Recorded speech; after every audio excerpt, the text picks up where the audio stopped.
Como ya dijimos, esta doctrina de la imagen, es decir, esta doctrina del ser humano como alguien hecho a la imagen y semejanza divina, no es algo que realmente sea frecuente o por lo menos recurrente en la Biblia en su conjunto. Es más, en el caso del Antiguo Testamento, esta doctrina de la imagen apenas, podemos decirlo así, que es mencionada. De hecho, fuera del Génesis, que es el libro en el cual sí está contenida de manera explícita esta teoría, esta doctrina de la imagen, no van a aparecer más que algunas, y es muy realmente esporádicas, insinuaciones ocasionales. Por ejemplo, si acudiéramos al Salmo 8, versículo 6, o bien al libro de la sabiduría, en el capítulo 2, versículo 23. Y tampoco esta doctrina de la imagen es algo que se exprese abiertamente o que tenga una especie de manifestación explícita en el Nuevo Testamento. O sea, esta doctrina de la imagen no está como tal plenamente mencionada o expuesta ni en el Antiguo Testamento ni en el Nuevo Testamento. No obstante, o sea, a pesar de que no es algo que se encuentre desarrollado de manera amplia y explícita, sí resulta ser algo primordial para los padres de la Iglesia en tanto fundamento de la antropología y de la deificación. Recordarán que cuando nosotros ya estudiamos esta terapéutica de las enfermedades espirituales, ahí me parece que quedó muy claro el cómo esta teoría de la imagen es justo el sustento primordial para elaborar toda una antropología que es a su vez inseparable de la deificación. Además, esta misma doctrina de la imagen será fundamental para los padres en relación a una teología de la creación, del problema de lo natural y sobre lo natural, y sobre todo para una teología de la vida espiritual en particular y, por supuesto, de las leyes propias que rigen su desarrollo y progreso. Entonces, lo que vemos es que gracias a esta doctrina de la imagen, que se encuentra, repito, ¿no?, mencionada en la Biblia, aunque no precisamente de manera explícita ni a fondo, fue lo que hizo posible que los padres pudieran desvelar estas importantes enseñanzas. Bueno, por supuesto, pues debemos mencionar que las enseñanzas de los padres, y aquí sí habría que precisar, sobre todo de los padres griegos, no rechazaron de manera tajante el apoyo ofrecido por una educación, es decir, por un entorno, por una cultura que, como era en ese entonces, estaba sobre todo enraizada en la filosofía clásica, o sea, en este caso en particular Platón. Y esto es importante, ¿no?, de mencionar, porque a veces pareciera que se denuncia una especie de helenización inaceptable en relación a los contenidos bíblicos. Es decir, como si el texto hebreo se hubiera visto contaminado o de cierta manera, de una u otra manera, adulterado al verse traducido al griego, incluso al verse asumido por un horizonte muy distinto a aquel que fuera en principio su nicho de gestación, es decir, la cultura hebrea. Pero es importante pues rechazarlo para que veamos cómo, en el caso de los padres, si bien es cierto que su sustento primordial es el texto bíblico y en general el mundo bíblico con todas las exigencias de comprensión que esto requiere, a su vez ellos no descartaron el respaldo que ciertamente les ofrecía justo la filosofía griega, es decir, lo que llamamos a grandes rasgos la filosofía clásica. En el caso de los padres de la Iglesia, el que está más presente dentro de su formación clásica es Platón. Lo que sí es verdad es que los padres griegos encauzaron en todo caso, o sea, reorientaron este bagaje cultural en el cual habían crecido según ya las nuevas exigencias de intelección que trajo consigo la llegada de la revelación. O sea, un poco para resumir, lo que podemos mencionar es que en el caso de los padres, sobre todo griegos, la intelección, es decir, la inteligencia, también mantiene un compromiso directo con la verdad, es decir, con la revelación que se nos ha ofrecido. Por eso es que los padres se dieron cuenta, digamos, muy pronto, que la revelación a su vez implica un esfuerzo de intelección, porque creer, que es finalmente, ¿no?, lo que va a estar en juego aquí, creer para nada va a remitir a un ámbito meramente irracional, justo porque el sustento, el sentido, el fundamento de todo lo creado y en particular del ser humano, en tanto ser creado a imagen y semejanza de Dios, es el propio Logos. ¿No recuerden cuando nosotros expusimos la fe de los demonios de Fabrice Ayash? Hubo una ocasión donde nos detuvimos a profundizar en este término Logos, que tiene una semántica, es decir, un espectro de significación bastante amplio. O sea, en pocas palabras, el Logos es aquello que le da una racionalidad y también una exigencia de comprensibilidad a todo lo creado. Por eso, pues, para los padres griegos quedó claro que la revelación no carece de intelección. O sea, la fe no es una mera creencia absurda o algo que tenga que remitirse a un ámbito libre de las respectivas exigencias que comporta la inteligencia. O sea, estas exigencias de intelección. O sea, para los padres, ¿no?, por decirlo brevemente, la revelación es justo verdad, pero también inteligibilidad, o sea, comprensibilidad de esta misma verdad. De ahí pues que ellos, con todo este respaldo que tenían dentro de su formación clásica, encontraran elementos muy importantes para poder ir más a fondo en términos inteligibles, es decir, en términos de intelección, en torno a la revelación. Por ejemplo, aquí es donde queda bien expresado cómo se fortalece justo este respaldo que los padres tienen, en este caso los padres griegos, cómo se fortalece a partir de ser reorientado ya según la revelación. Si ser imagen se identifica con lo que ha de ser el hombre, es decir, el ser humano, entonces esto supondría que ser imagen significa ser racional, por lo menos al principio. Algo que en griego se dice lógicos o lógicos. O sea, el ser humano, al menos en principio, es lógicos, es un ser lógicos. Y por tanto, no carece de este peso racional que a su vez remite a aquel que lo ha creado.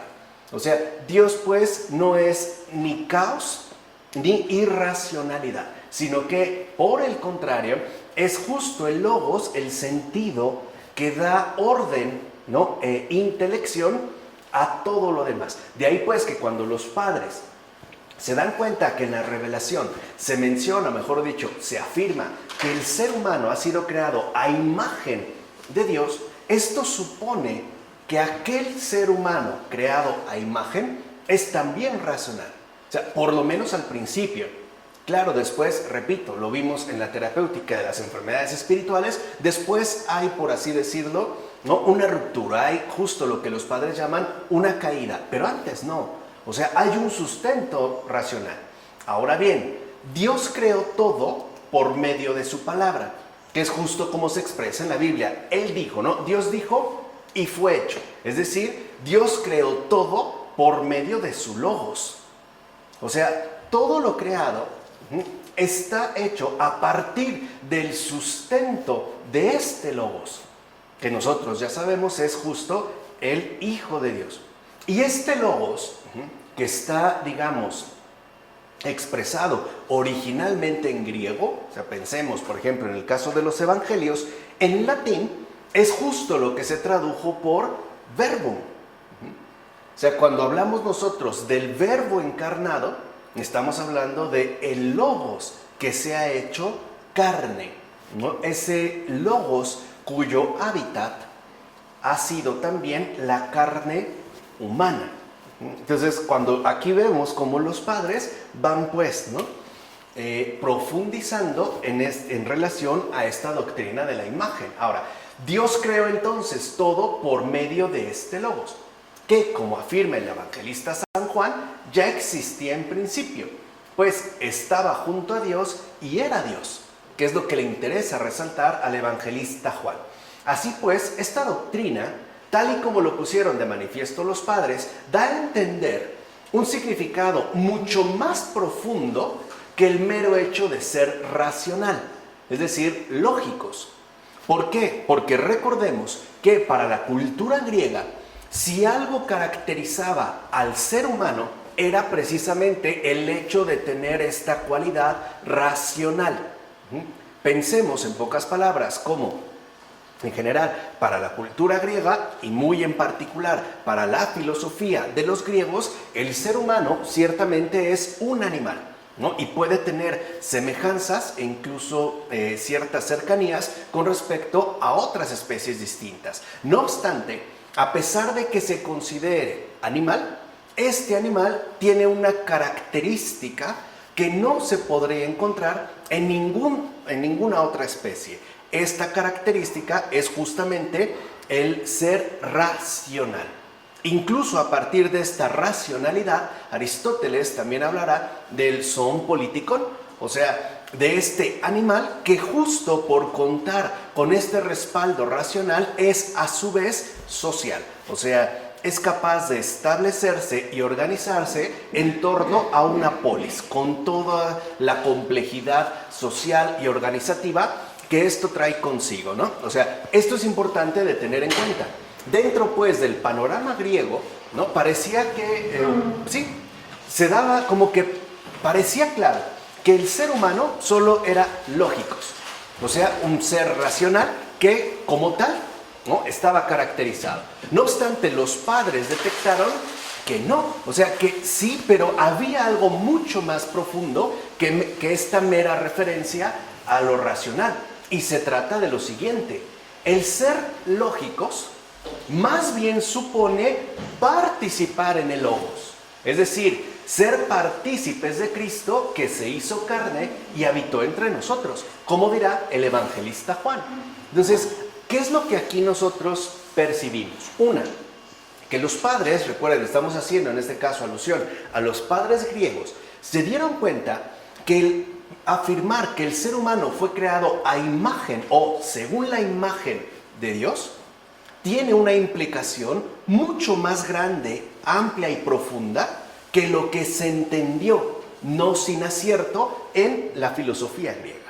O sea, una cosa es ser racional como una cualidad distintiva de la especie, y otra cosa es entender que este carácter, esta cualidad racional, este ser lógicos, implica una participación con Dios mismo. O sea, incluso podemos decir que para los padres el hecho de que nosotros tengamos razón significa que hemos sido hechos precisamente según la propia naturaleza divina, que además no se quedaría únicamente en este ámbito, por decirlo así, abstracto, sino que se haría extraordinariamente concreto por medio de la encarnación de Logos, o sea, ser partícipes de Cristo. Entonces, lo que vemos aquí es que ser racional no equivale para nada a poseer una especie de razón autónoma, ¿no? Como una capacidad de pensar independiente, que es justo el énfasis colocado, por ejemplo, en el caso griego.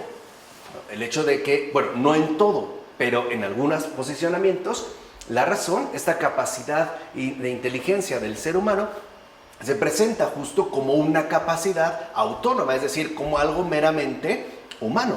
Algunos otros considerarán, por ejemplo, los estoicos, ¿no? Como que intuyen y olfatean que en todo caso este logos, esta capacidad racional, está a su vez referida al orden cósmico.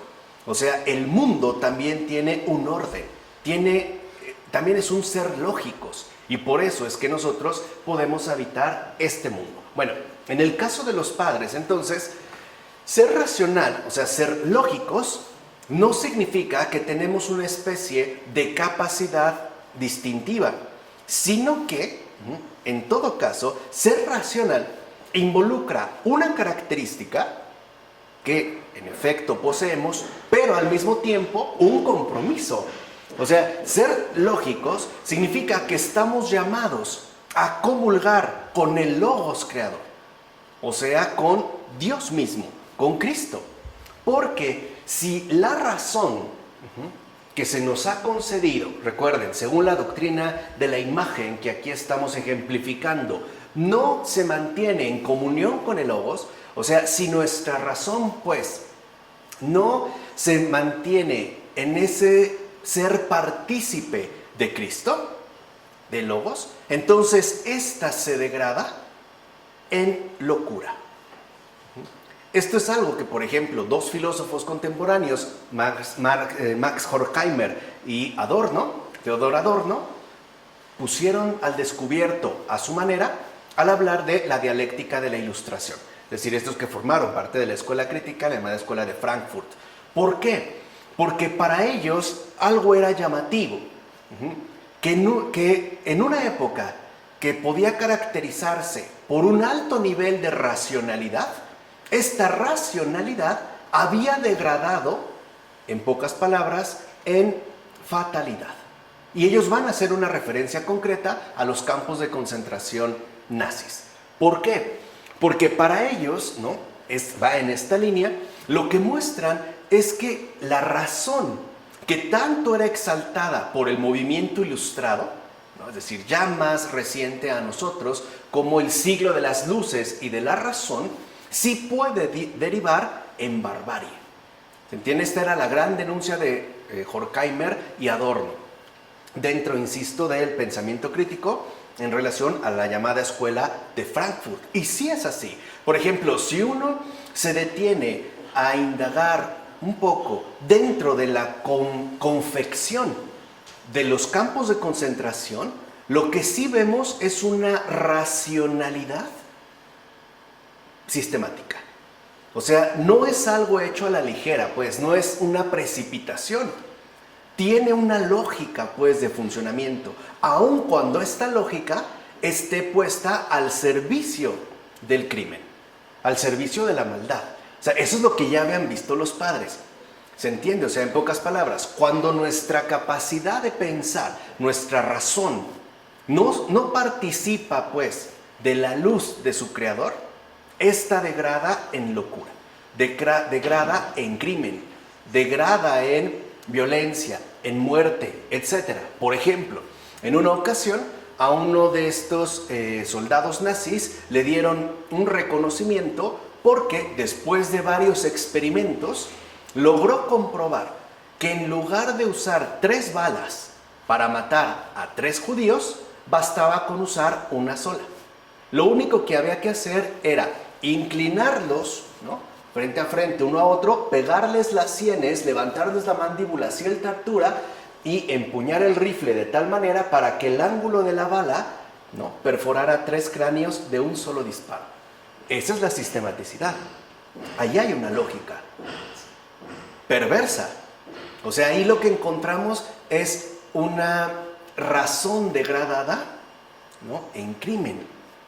¿Se entiende? O sea, y esto es muy común en estos tiempos. O sea, piensen, no sé, cuando se va o se quiere realizar un crimen a gran escala, primero se analiza bastante. O sea, no es algo que se hace a la ligera. ¿Entiendes? O sea, hay que estarle pensando, ¿Cómo le voy a hacer? E incluso en situaciones que a lo mejor nos pueden resultar más inmediatas, como una venganza. ¿Cómo le puedo hacer, para vengarme de esta persona? ¿O cómo puedo darle donde más le duele?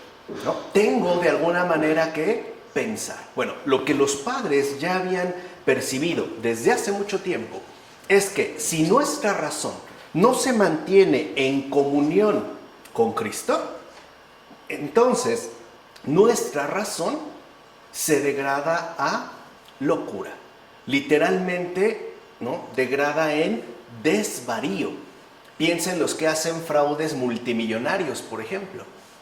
Por eso no es casual que hoy nos quieran confundir cuando nos presentan a los grandes asesinos seriales como las grandes mentes brillantes. Pero ahí lo que brilla es la ausencia de logos. ¿Se entiende? O sea, por eso es que para los padres era tan importante tomarse en serio justo esta doctrina de la imagen. O sea, se daban cuenta que lo que había sido mencionado no era irrelevante, sino que tenía un peso muy fundamental que había que explorar y sacar a la luz. Más bien, entonces, siguiendo ahora, vean cómo a partir, ¿no?, de esta referencia que toman los padres de su formación clásica, es decir, filosófica, y la revelación que han recibido, llegan a esta conclusión. Ser racional significa participar de lleno en el logos que se hizo carne, es decir, comulgar con la verdad, o sea, ser partícipe vivencial del logos originario. Entonces, aquí vemos también otro detalle fundamental. Primero, que no basta con ser racional, o sea, no basta con sostener que se tiene una cualidad distintiva con respecto a las demás especies, como era, digamos, el marco más general de la cultura griega. No, ser racional invita y a su vez exige a una comunión con la verdad, es decir, a un testimonio de vida. O sea, no solo se trata de lo que pensamos, sino que también aquí está involucrado y de manera profunda la forma en la cual nosotros vivimos. Por eso para los padres, ¿no?, si uno lee, no sé, a San Ignacio de Antioquía, por ejemplo, que es el primero que utiliza como tal la expresión cristianos, para hacer referencia a la comunidad que está ya conformada en Antioquía. Fíjense, y algo fundamental es que no se hace referencia alguna, ¿no?, a la comunidad, digamos, originaria de Jerusalén, sino en todo caso a la comunidad de Antioquía. Cuando un San Ignacio de Antioquía, que por cierto es extraordinario, creo que es de mis padres favoritos, ¿no?, habla del ser cristiano, me parece que es en la carta que se conservan a los llamados filadelfos, él entiende cristiano por aquel cuya vida se ha visto completamente transformada por el Logos. Y cuando menciona el Logos, está pensando en el Logos hecho carne, o sea, está pensando en Jesús. Que como dijimos la vez anterior, está pensando no en Jesús, el Cristo. Aunque, como dijimos, ya nosotros lo pronunciamos de corrido, Jesucristo. Pero la referencia inicial es Jesús el Cristo, es decir, el Mesías. Por eso, repito, para San Ignacio de Antioquía era tan importante que aquel que se llamara cristiano lo fuera en verdad. No bastaba con tener una doctrina, había que tener un testimonio de vida. Es más, para mí, San Ignacio de Antioquía es el que nos da como el resumen general del compromiso cristiano. O sea, el que nos da en una frase extraordinaria, luminosa, fulgurante, ¿no?, este resumen de comunión con el Logos, es decir, con la verdad. Decía San Ignacio de Antioquía, más vale callar y ser que hablar y no ser. Ahí vemos cómo en sus términos se mueve dentro, ¿no?, de la escuela filosófica. Más vale callar y ser que hablar y no ser. Ahí veremos la cuestión del ser y el no ser. Sí, pero él lo está ya remitiendo a esta participación vivencial con el Logos originario. Es decir, con el Logos que se ha hecho carne. Por eso repito, para San Ignacio de Antioquía, y esto es algo en general, para los padres de la Iglesia, ser cristiano no es una nominación, o sea, no es algo meramente nominal, no es que se trate de un nombre, es algo que implica y exige un testimonio completo de vida.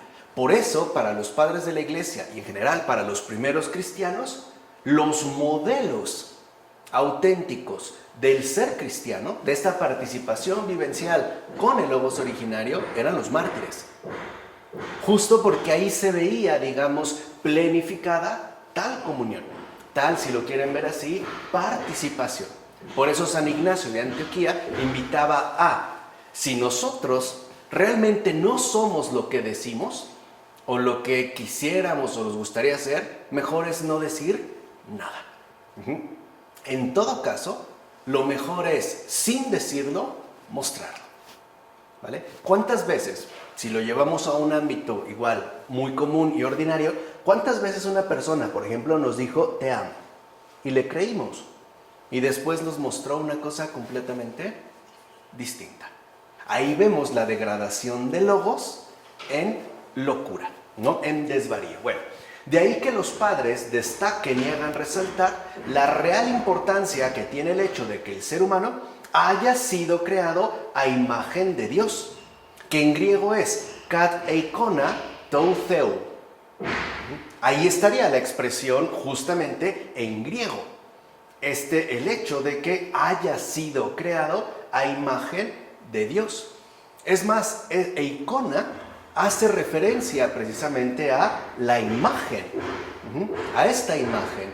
De hecho, cuando hablamos, por ejemplo, de Verónica, o hablamos del manto de Santa Verónica, esto no es que sea un nombre particularmente de mujer, era un apelativo.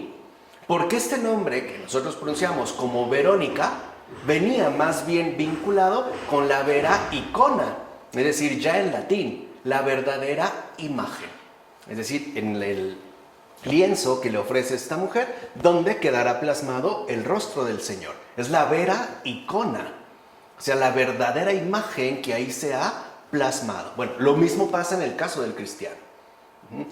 El haber sido creado a imagen de Dios es algo que se tiene que manifestar. O sea, nosotros, cada uno de nosotros, sí es que nos llamamos cristianos, estamos llamados a manifestar la verdadera imagen de Dios que esencialmente nos constituye y conforma. De hecho, los padres estarán convencidos que sí existe una imagen según la cual el ser humano fue modelado. O sea, no fuimos hechos otra vez de forma espontánea, así porque sí, sino que nosotros fuimos modelados a partir precisamente de la realidad primera, el logos, que es justamente la imagen de Dios que nos conforma y constituye esencialmente. En consecuencia, seguimos este ejemplo presentado dentro de los planteamientos de los padres griegos, cada uno de nosotros también puede ser transformado, transfigurado en esa imagen originaria según nuestra respuesta a la gracia de Dios. Y aquí es donde vemos cómo también se plantea ya cómo esta transformación a la que estamos convocados todos y cada uno de nosotros no es una obligación. O sea, esta transformación no es una coacción, no es algo que estemos obligados a realizar, es una invitación. Y como tal, esta dependerá de la respuesta positiva o afirmativa que nosotros demos ante aquello que se nos ofrece. O sea, en pocas palabras, la gracia de Dios.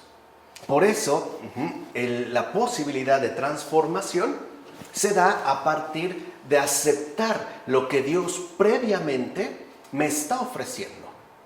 Por ejemplo, recordarán en el caso de la terapéutica de las enfermedades espirituales, como lo que una y otra vez Dios mismo nos está ofreciendo es la salud. O sea, la salud integral, cuya raíz es la salud espiritual, pero también involucra la salud emocional, intelectual y por supuesto también corporal. Entonces, siguiendo pues estos planteamientos, vemos cómo al menos es una posibilidad real que cualquier ser humano pueda, digamos, transformarse de nuevo en esa imagen que lo moldeó desde el principio. Todo dependerá justo de nuestra respuesta a la gracia de Dios. O sea, por decirlo brevemente ya, los padres afirmaron de manera clara y precisa que todos los seres humanos estamos predestinados a ser conformes a la imagen del Hijo de Dios. Ese es el destino de toda la humanidad. Por eso es a lo que ellos hablan de predestinados. O sea, ese es el destino hacia el cual hemos sido convocados todos y cada uno de nosotros en tantos seres humanos. Ser conformes, o sea, ser según la forma de esta imagen del Hijo de Dios, que además es una imagen que no se ha mantenido dentro del plano de lo abstracto, digamos, dentro del plano especulativo, sino que se ha hecho realmente algo concreto, por medio justamente de su encarnación. Por eso, si nos es difícil acceder, ¿no?, a la inteligibilidad del Logos antes de la encarnación, que es lo que hace Michel Henry, no es, digamos, tan complejo poder acceder al ejemplo que este Logos nos ha dado a través de su paso por esta tierra, y que lo vemos justamente en los evangelios. Así pues, la idea de ser modelados según la imagen primigenia del Logos, más bien lo que va a hacer es profundizar en la siguiente cuestión, que es la importante: ¿qué significa realmente ser humano? Que eso es algo que hoy, la verdad, no nos cuestionamos. Lo damos como por un hecho, ¿no? Como que medio lo intuimos, aun cuando vemos que ya no lo tenemos para nada claro. Por eso, digamos, esta interacción con las nuevas biotecnologías, ¿no?, donde aparecen los androides y los cyborgs, y no sabemos si será un ser humano o no, qué tiene, qué se parece, etcétera, etcétera, etcétera. O sea, el Logos es el verdadero ser del humano. ¿Qué significa? Por ejemplo, en la línea católica, el gran filósofo Emmanuel Mounier justo es la cuestión en la que profundizó a mediados del pasado siglo XX. ¿No? Si en algo él profundizó a fondo fue en esto, o sea, ¿qué significa realmente ser humano? Por eso él destacó de nuevo el término persona. Es considerado justamente, digamos, el gran fundador, ¿no?, la columna vertebral de lo que se llama personalismo, al cual, por ejemplo, también estarían relacionados figuras como Karol Wojtyła, o sea, San Juan Pablo II, y muchos otros, o Martin Buber, por ejemplo, dentro del campo judío, ¿no?, del pensamiento judío. Él también se va a hacer una pregunta importante, y es: ¿qué es el hombre? Que no es irrelevante, aparte es un texto bastante bonito, o sea, de verdad creo que es un texto importante desde de Martin Buber. Entonces, es fundamental que nosotros no perdamos de vista aquello que en efecto nos constituye como tales. O sea, no solo quedarnos con los atributos o las cualidades que pueden ser destacadas, por ejemplo, el hecho de ser racionales, sino qué significado tiene realmente, ¿no?, aquello que nos define y aquello que somos en tanto humanos. Los padres destacarán que el verdadero ser del humano está en el Logos, o sea, ese es como su modelo originario. Estamos llamados a ser como Él. Esa es también la convocatoria inicial. Por eso recuerden esta afirmación, que ojalá haya quedado claro cuando le expusimos en el caso de los padres de la Iglesia, de la deificación, al hablar de la terapéutica. Estamos llamados a ser como Dios, no como dioses, porque no hay muchos dioses, uno. Y esto desde el principio, precisamente porque aquello que nos sustenta en términos de seres humanos es el Logos mismo. Así, lo que en verdad hace lógica, y esto es algo también muy característico de la patrística, ¿no?, afirmar que lo que en verdad hace lógica nuestra humanidad no es la mera intelección, como por ejemplo se planteaba dentro del panorama griego, dentro de la filosofía griega, no, sino la participación real en el Logos creador de Dios. Lo que dijimos, o sea, tenía que darse pues un testimonio vivo de esta participación. O sea, ser lógicos no significa solo ser pensantes, sino que ante todo implica ser partícipes, o sea, testigos de la imagen que nos ha constituido. Entonces, esta participación, dicho sea de paso, es lo único que une nuestro estado humano original de estar hechos a imagen de Dios con nuestro estado final de transfiguración en la imagen del Hijo de Dios, que si lo ven, sigue siendo entonces, como vemos, el Logos. O sea, esta participación es aquello que nos reúne de nuevo con nuestro origen, con el Logos al principio, pero también con este logos al final. O sea, no solo en términos de creación, sino también en términos de transfiguración. Hoy nosotros más bien diríamos en términos de creación y también en términos de resurrección, que es justo en lo que están indagando los padres. Por tanto, tocata icona, o sea, el estado de ser según la imagen, es fundamental para poder entender al menos dos cosas, que es justo uno de los propósitos que los padres tienen muy presentes. Primero, lo que significa realmente ser humano. O sea, si nosotros no tenemos en cuenta este estado de ser según la imagen divina, según el Logos, nunca vamos a poder alcanzar el verdadero significado de nuestra propia humanidad. Véanlo hoy. Por ejemplo, en una postura atea como la de Darwin, lo que se llama humano se disuelve y termina convertido en un animal aparecido a partir de un proceso de evolución.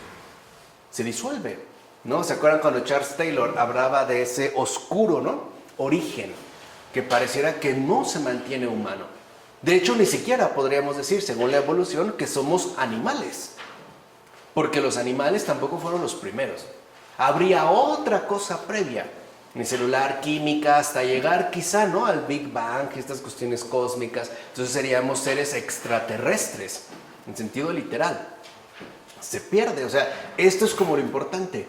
Y eso hoy también vemos de la relevancia que tiene. Entonces, este sería el primer punto. Pero también, número 2, que el estado de ser según la imagen es fundamental para poder entender el restablecimiento final de nuestra entera comunión con Dios. O sea, primero, lo que realmente significa ser humano. Y 2, a pesar de nuestra situación actual en la que nos encontramos, darnos cuenta que no es esto para lo que hemos sido creados, sino para otra cosa completamente diferente, es decir, para la deificación, ¿no?, para la comunión con Dios. Bueno, lo que se requiere entonces es entender cómo se da este restablecimiento que apunta hacia el final, ¿no? Recuerden que cuando hablamos de fin, no estamos hablando de final, sino de finalidad, aunque los dos sentidos son aceptables. Pero en este caso, cuando hablamos de fin, no estamos hablando de este final, de este corte, estamos hablando de una finalidad. Así pues, este sentido dinámico del movimiento, en el que se revela la potencialidad fundamental creada del ser humano, quedará entonces relacionada con otra palabra que aparece en Génesis. Vean, todo esto es de Génesis, ¿no? En Génesis capítulo 1, versículo 26. Se trata del hecho de que el género humano fue creado a imagen y semejanza de Dios. Fíjense, ya no solo a imagen, o sea, con esto ya tendríamos bastante.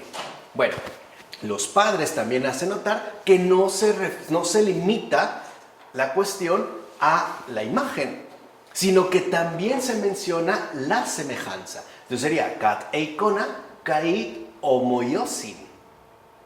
Por cierto, el término griego homoiosis da a entender, evidentemente en griego, no un estado, sino un proceso. O sea, no es algo estático. Homoiosis justamente sugiere una dinámica, un proceso, o sea, una realidad viviente que no está fija de una vez y para siempre. Porque esa no es nuestra realidad. De hecho, nuestra realidad es dinámica, ¿no? Vemos que se van dando ciertos procesos, ¿no?, de cambio, de mejoras, etcétera, etcétera. Entonces, lo que se ve aquí es que en todo caso, el estado de semejanza sería homoioma o bien homoiotes. Vamos a entender por qué. Esta palabra, dicho sea de paso, fue la que Platón, por ejemplo, utilizó para designar parecido a Dios o semejante a Dios, homoiosis theo. Eso es algo que dice el propio Platón. Y por eso yo les dije, nos debería de llamar la atención que aun cuando Platón es de los más grandes, ¿no?, filósofos griegos, de los más famosos, etcétera, no dice, por ejemplo, parecido a Zeus o semejante a Zeus. aun cuando se reconocía en términos socioculturales que el padre de los dioses, o digamos, el dios por encima de los otros dioses, era Zeus. Platón nunca lo menciona de manera personal, tampoco Aristóteles. Digamos que no eran tan ingenuos como para incurrir en algo así. Entonces, por ejemplo, Platón utiliza entonces para designar parecido a Dios o semejante a Dios, homoiosis theo, en tanto constitución de la meta de la filosofía. O sea, fíjense, para Platón, la meta de la filosofía, o sea, si la filosofía tiene una meta, es justo la de ayudarnos a alcanzar este parecido a Dios, este ser semejantes a Dios. Uno lo puede ver en su diálogo llamado Teeteto, en la fracción 176b, ¿no? Que es como la numeración académica mundial para encontrar el pasaje en cualquier lengua en la que se encuentre. Entonces, los padres, teniendo esto en cuenta, dirán entonces que el ser humano fue creado a imagen de Dios. Y finalmente, recuerden que estábamos hablando de este restablecimiento, será transfigurado por la gracia de Dios. Y es ahí, o sea, justo a partir de esta transfiguración, donde también se manifestará su respectiva semejanza. Evidentemente, con Dios. Entonces podemos decir, pues, dentro de esta línea, fíjense, ni siquiera se ha mencionado la cuestión del pecado ni nada. O sea, nos hemos detenido en la cuestión de la imagen y ahora la semejanza para ver cómo los padres, ¿no?, ven bastante bien que aquello que se nos ha transmitido en la revelación tiene una profundidad que no puede ser omitida. O sea, que no podemos tomarnos, pues, la revelación a la ligera, porque para ellos ahí está la verdad. Entonces, los padres lo que sostienen es que nosotros fuimos creados a imagen de Dios, y cuando en Génesis se dice a imagen y semejanza, se está pensando en esta semejanza hacia el final, o sea, la resurrección final por gracia de Dios. Algunos otros padres, por ejemplo, un San Juan Crisóstomo, creo que les decía ya en una ocasión, creo que es el padre de la iglesia que más me gusta mucho su estilo, su modo. San Juan Crisóstomo dirá que sí, pero que además la semejanza estamos llamados a recuperarla por medio de el ejercicio ordinario de las virtudes.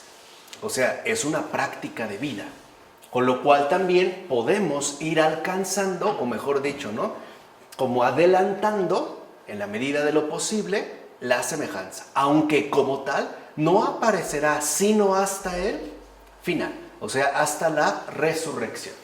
Pues bien, todo este proceso de inculcación de la semejanza, por un lado, implica un responder a la gracia de Dios por medio de la oración, y por otro, también implica el asumir una vida comprometida con la caridad.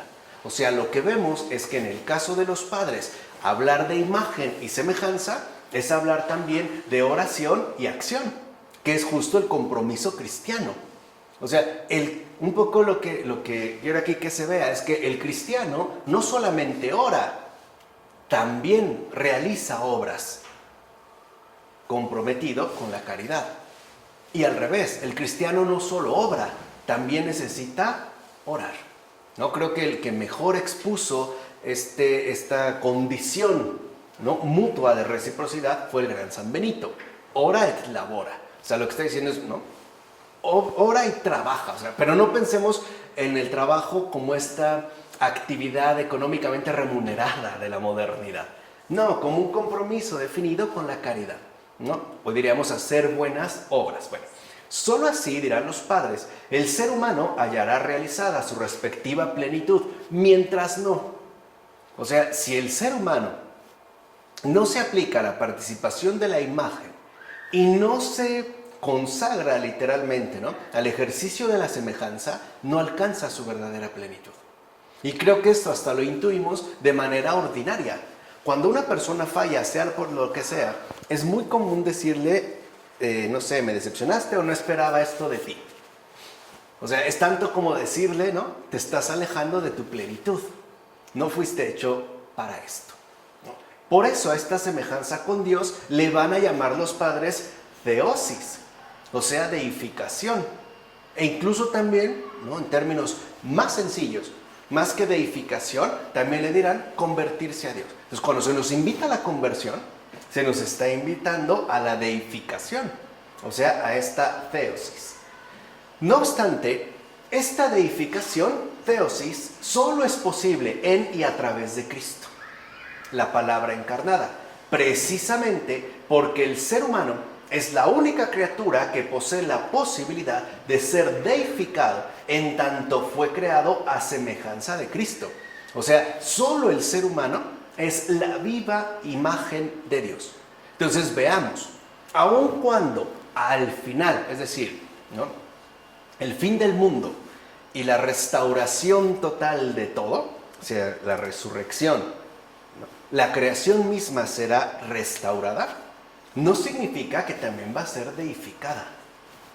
Aguas con esto.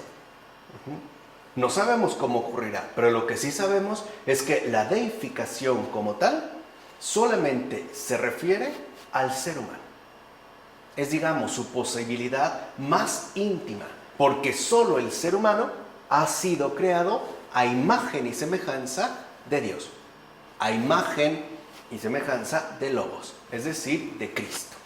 ¿Vale? Entonces aquí vemos cómo dentro de los padres, ¿no?, era tan importante reconocer que la Biblia, ¿no?, remite a su propio autor, es decir, a Dios mismo. Ahí se ha expresado con cierta condescendencia la verdad. Por otra parte, el tercer capítulo del Génesis también le sirvió a los padres al momento de explicar por qué el orden creado, modelado por Dios, está repleto de maldad. Claro, es algo que también había que asumir. Aquí, si lo quieren ver, estamos hablando antes del pecado. Pero los padres insisten, sí, pero a ver, decimos que Dios es el creador y que Dios es bueno.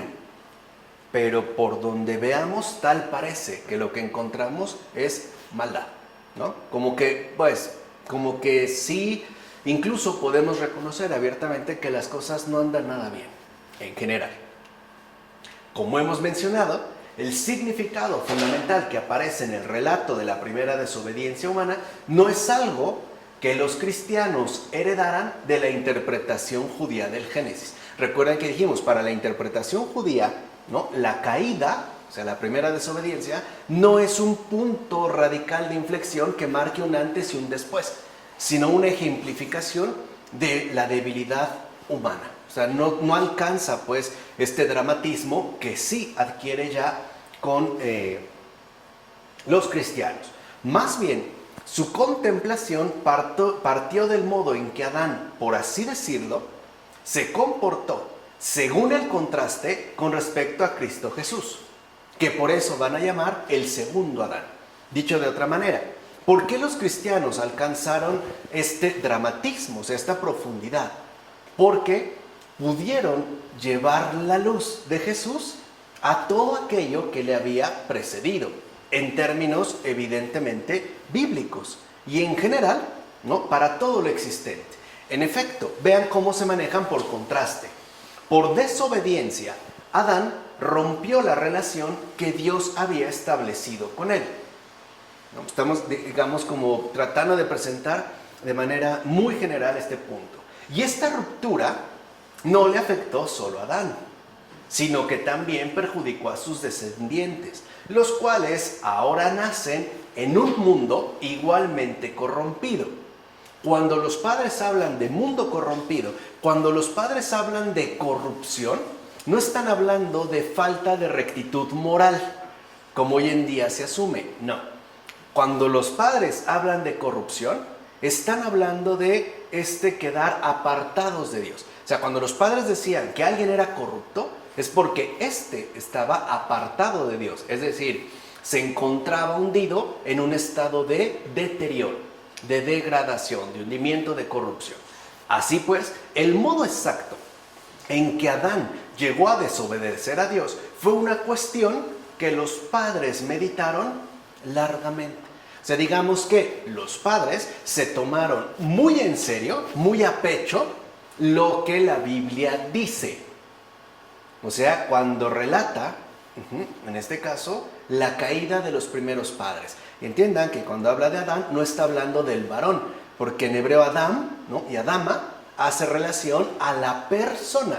O sea, nosotros diríamos, el modo exacto en que la persona humana, varón y mujer, varón y varona, etcétera, etcétera, etcétera, lo hizo. Bueno, de hecho, los padres, por ejemplo, ofrecieron varias respuestas después de haber meditado profundamente al respecto. Por ejemplo, ¿cuáles fueron algunas de las respuestas que dieron los padres para poder al menos comprender, ¿no?, mínimamente este mundo corrompido? La desobediencia fue a causa del orgullo, ya que este consiste en alzarse contra Dios e ignorar su voluntad. Entonces, algunos padres dijeron, no, es que la caída se debió al orgullo de la persona. Recuerden, ¿no?, Adán y Eva. Porque es el orgullo el que nos lleva a apartarnos de Dios, justamente por medio de ignorar su voluntad. Otros padres cuestionaban, pero ¿cómo podían tener orgullo si habían sido creados perfectos? ¿Se entiende? O sea, es un poco lo que quiero que entiendan, no es algo que se alcanza de inmediato. O bien, otra respuesta fue a causa del engaño inicial de la serpiente, Satán, que a pesar de haber sido creado como el más grande de los espíritus angélicos, cayó debido a su soberbia, es decir, al no consentir que fuera Dios el que verdaderamente dominara el mundo, digamos por rebeldía.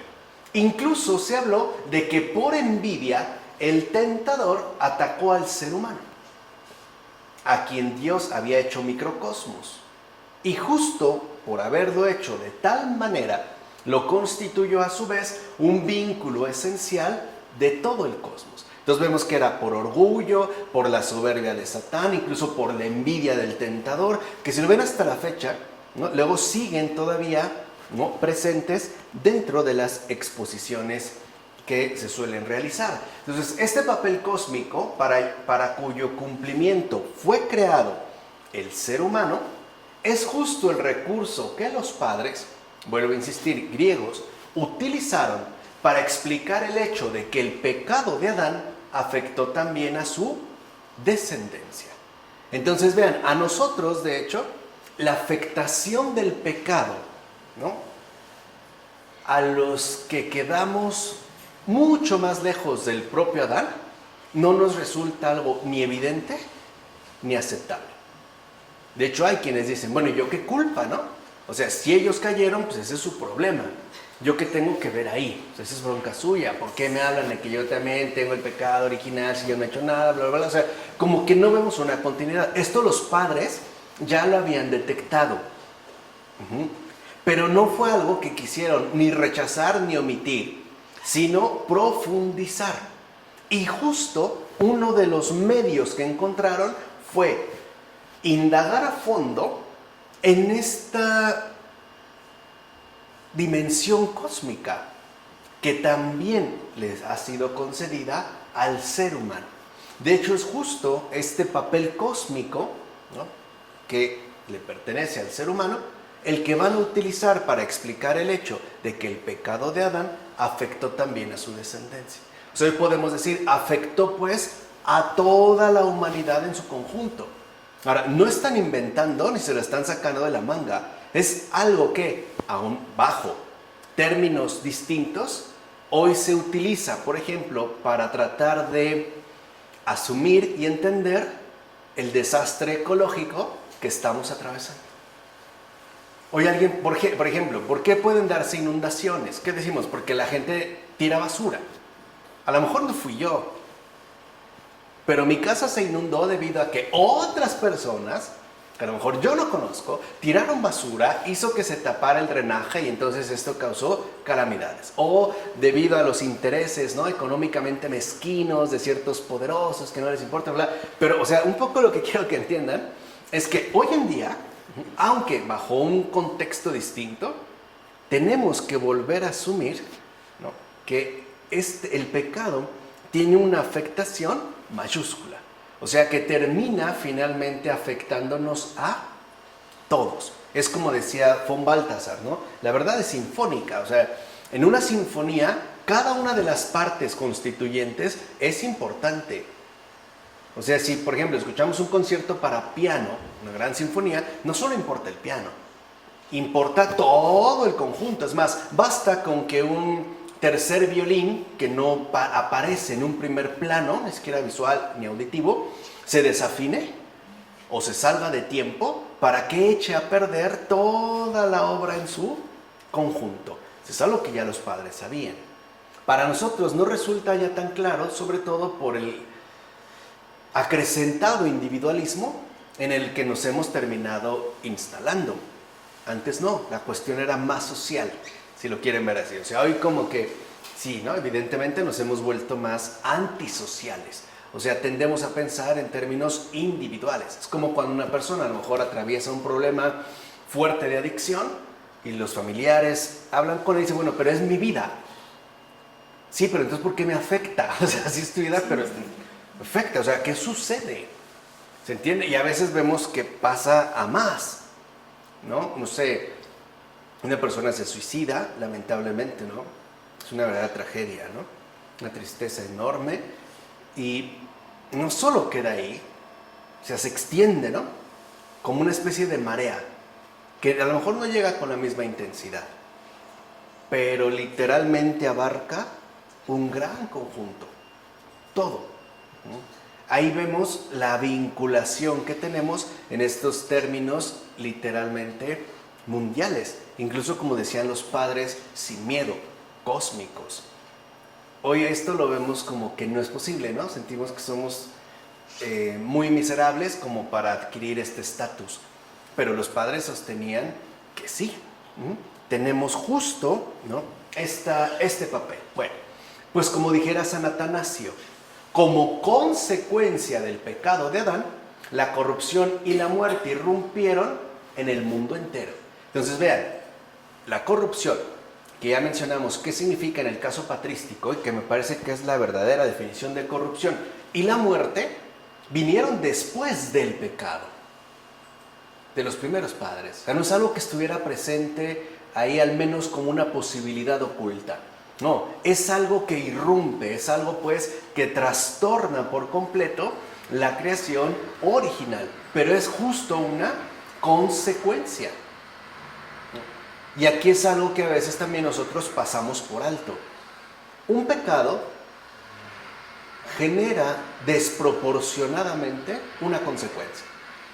O sea, en pocas palabras, el pecado siempre termina provocando más de lo que inicialmente parecía haber hecho. O sea, lo que pesa en el pecado no es tanto el pecado, es las consecuencias que esto tiene. Ejemplo, una infidelidad. No solo es que, bueno, yo no ofendí al Señor y fallé. No, esto puede llevar a la desintegración de toda una familia, incluso al suicidio de los hijos o de la pareja o de la familia, una disputa. O sea, lo que importa aquí, digamos, el peso en el caso particular del pecado son justamente las consecuencias que de ahí se van a desatar. Por eso el demonio sabe que si se incurre en pecado, ¿no?, a partir de este pecado, todo lo demás va a caer por su propia cuenta. Y además tendrá también unas dimensiones enormes. ¿Se entiende? Es lo que pasa, o sea, incluso es lo que sigue sucediendo hasta la fecha. Una persona, un presidente de alguna nación, algún mandatario, pues, de cualquier país, la decisión que tome tiene más repercusiones. O sea, las decisiones que toma, por ejemplo, un mandatario, tienen consecuencias más grandes y tienen consecuencias de mayor gravedad que la que puede tomar una persona a la cual no posee, digamos, tanta responsabilidad. O sea, mientras más, pues, relevante sea la posición que socialmente tengamos, mayores serán las consecuencias que nuestras decisiones desplieguen, ¿no? O sea, esto creo que es algo que también hoy podemos darnos cuenta. Lo mismo lo veían en el caso de los padres de la iglesia, pero a partir justo de la revelación bíblica. Ahora bien, el arrepentimiento de Adán fue incapaz de deshacer los efectos de la caída en el orden de lo creado, ya que tales efectos sobrepasan y por mucho la propia condición limitada de Adán. O sea, en pocas palabras, lo que realmente busca el pecado es desbordarse. ¿Se entiende? O sea, no solo cometerse. Esto es el principio. No, lo que importa es lo que vendrá después. O sea, el pecado se mide en base a sus consecuencias. Si lo quieren ver así, ya más formalmente, en base a su desbordamiento. Entonces, si vemos, aun cuando nosotros incurrimos en pecado y nos arrepentimos, ya no podemos deshacer los efectos que esto produjo. Ya no se puede. O sea, a lo mejor yo puedo ofender gravemente a otra persona y arrepentirme de corazón. Y esta persona tal vez dice perdonarme, pero algo ya no es igual. Y mientras mayor haya sido el daño hecho, o sea, mientras más grave haya sido el acto cometido, menos será posible, ¿no?, hacer desaparecer estos efectos que trae consigo la caída, es decir, el pecado. Entonces, Adán, aún cuando se arrepiente, o se haya arrepentido, se ve ya completamente impotente para poder, digamos, ¿no?, como revertir los efectos que ahora se han desatado. De ahí entonces que fuera necesario un principio previo de contención para no dejar que el pecado arrasara con prácticamente todo. Es la meditación de los padres. O sea, si el pecado se desbordó, ¿no?, al grado de que nos expulsó del paraíso, y entiéndase, no es como me sacó de tal resort increíble en una isla del Mediterráneo o más cerca aquí en el Caribe, no, o sea, literalmente, ¿no?, se trastornó por completo lo que Dios había hecho. La pregunta es, ¿y es tan grave el pecado? ¿Por qué no prácticamente arrasó con todo? Los padres dicen, entonces tuvo que haber antes un principio de contención previo.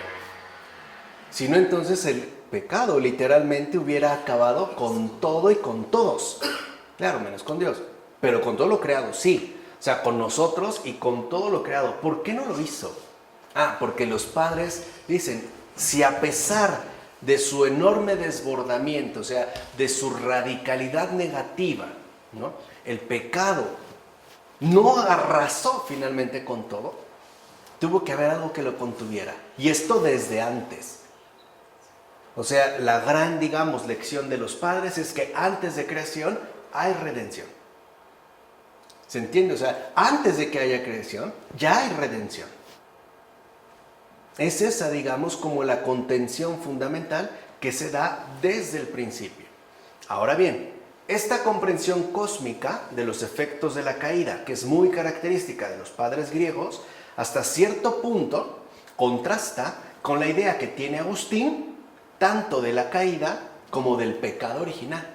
Por eso les decía, en el caso de los padres griegos, vemos cómo tienen un trasfondo que es asimilado y orientado según, ¿no?, la tradición de la cual han emergido. En el caso de los padres latinos, que escriben en latín, como un Agustín, la cosa es distinta.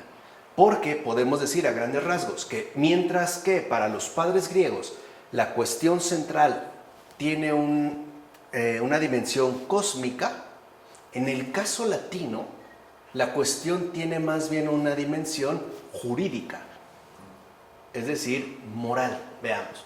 En efecto, Agustín, que también es un gran padre de la Iglesia, comprendió que el pecado personal de Adán, así como su culpabilidad, fueron heredados por sus descendientes, en tanto ellos mismos también pecaron, y por ende sufren de igual manera sus nefastas consecuencias.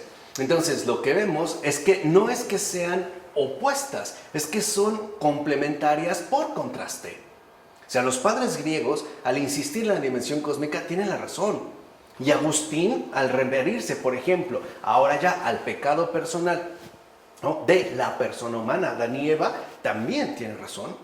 Porque lo que dice Agustín es, claro, Adán pecó, pero los demás finalmente también terminaron pecando. O sea, yo puedo decir, bueno, ¿yo qué tengo que ver con Adán? Ok, dirá Agustín, nada, si quieres nada, pero tú también has pecado. Y es justo por tu pecado por lo que sufres sus nefastas consecuencias. Entonces, esta visión esta versión en general, corresponde con la postura latina, que es justo más bien legalista y, por así decirlo, jurídica. Porque recuerden que dentro del mundo romano parece ser que lo que predomina es la jurisdicción, o sea, la reglamentación civil, o en términos civiles, de toda la existencia. Por eso hasta la fecha, por lo menos para Occidente, se sigue conservando como base el llamado derecho romano. ¿Se entiende? O sea, aquí tiene que ver más pues con la sanción, ¿no? Con, digamos, la culpa cometida, que, por ejemplo, Agustín aborda en términos de pecado personal. Ciertamente, el término pecado original, como tal, no es utilizado por los padres griegos. O sea, si uno lee a los padres griegos, o los padres que escribieron en griego, vemos que nunca utilizaron este término. De pecado original, no. Sino que en todo caso hacen referencia a un concepto muy distinto. Los padres griegos, a diferencia de los latinos, hablarán de el pecado de los antepasados. Propatorique amartia. El pecado, o sea, hablan del pecado de los antepasados. Y esto es precisamente para dejar en claro la vinculación que tenemos hasta estos momentos. Sea como sea, algo queda claro. O sea, los padres de la iglesia, griegos y latinos, leyeron los primeros capítulos de la Biblia en términos de exposición teológica de la condición humana real. O sea, no solo se trataba de una mera teoría que fuera conceptual, no, sino que, y ante todo, los primeros capítulos de la Biblia, de hecho lo que conocemos como la Biblia en su conjunto, pero en particular, ya como veremos a partir de la siguiente ocasión, versículo por versículo, ¿no? Era la profundidad que los padres alcanzan y a la cual nos conducen al mismo tiempo. También ellos reconocieron que en los primeros capítulos de la Biblia, es decir, del capítulo 1 al 11, ¿no? Lo vimos en la presentación general, Génesis puede dividirse, no separarse, pero sí dividirse, ¿no? Para su mejor comprensión en dos grandes apartados, del capítulo 1 a 11 y del 12 al 50. ¿No? En el caso del 1 al 11, los padres de la iglesia precisamente se dieron cuenta de que ahí también había, ¿no? Una exposición teológica, o sea, según la revelación de la verdad, que compete directa e íntimamente a la condición humana real. Y con ello entonces los padres, insisto, tanto griegos como latinos, dejaron en claro que la Biblia siempre tiene mucho que decir, o sea, decirnos con respecto al transcurrir mismo de la creación en su conjunto a cada momento. Hoy decimos, ¿no?, que puede darse una lectura de la Biblia para cada día. Bueno, la manera en la cual lo expresaban los padres era del siguiente modo. La Biblia siempre es una voz, ¿no?, que nos habla y nos dice o nos hace comprender el transcurrir mismo de la creación en su conjunto a cada momento. O sea, es una palabra cuya vigencia atraviesa todos los tiempos. De ahí pues podemos entender ya con esta presentación general el cómo de la exégesis de los padres de la iglesia. Una exégesis que, como ya veremos la siguiente ocasión, ¿no?, cuando ya abordamos versículo por versículo, en el caso de los primeros libros del Génesis, alcanza una profundidad y sobre todo, ¿no?, una especie de iluminación realmente extraordinaria. Pero bueno, ya en la siguiente ocasión veremos ya el capítulo 1, versículo 1, y así nos iremos por dichos versículos, ¿no?, de la mano de los padres de la iglesia. Bueno, vamos a dejar hasta aquí.